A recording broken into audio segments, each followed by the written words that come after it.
मुंबईत लालबागचा राजा, चिंचपोकळीचा चिंतामणी, गणेश गल्लीतल्या मुंबईचा राजा विराजमान। पहिल्याच दिवशी सकाळपासून गणेश भक्तांच्या दर्शनासाठी रांगा।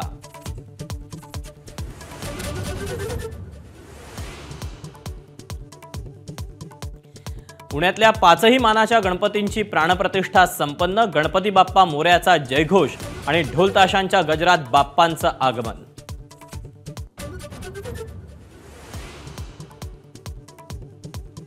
मुख्यमंत्र्यांच्या वर्षा शासकीय निवासस्थानी गणरायाची प्राणप्रतिष्ठा। वाजत गाजत आणि विधिवत पूजेनं बाप्पा विराजमान।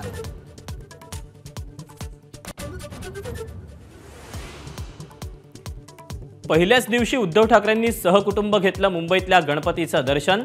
लालबागचा राजा, मुंबईचा राजा आणि चिंचपोकळीच्या चिंतामणी समोर नतमस्तक।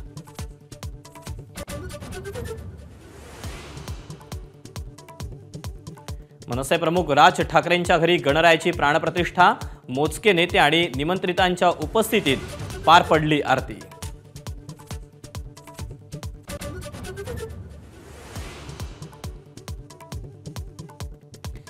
गडकरींच्या 5 नातवंडांचा मिळून सार्वजनिक गणेशोत्सव। गच्चीवरच्या मोकळ्या जागेवर गणरायाची वेगळी प्रतिष्ठापना।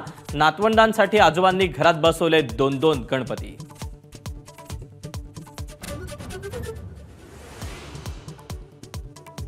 मुख्यमंत्री पदाच्या खुर्चीवर अजित पवार, अमोल मिटकरींनी साकारला देखावा।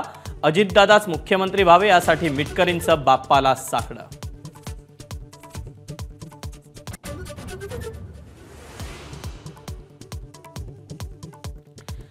भाजपमध्ये नाराज असलेले हर्षवर्धन पाटील गिरीश महाजनांच्या घरी। गणपती दर्शनाच्या निमित्तानं काय झाली चर्चा याची उत्सुकता।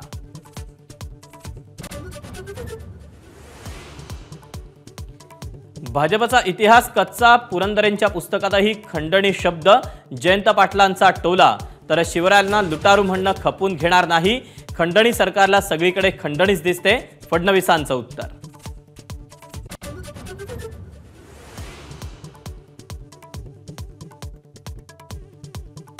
महायुतीच्या सरकारचा अनुभव चांगला नाही। एकनाथ खडसे पुन्हा टीकेच्या मूडमध्ये।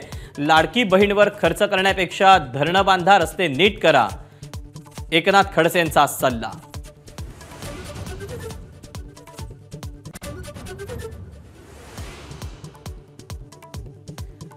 राजेंद्र राऊतांचं आव्हान मनोज जरांगेंनी स्वीकारलं। महायुतीकडून आरक्षणाची हमी लिहून आणण्याचं आव्हान। फडणवीसांनीच राजेंद्र राऊतांना पिटाळलं, जरांगेंचा दावा।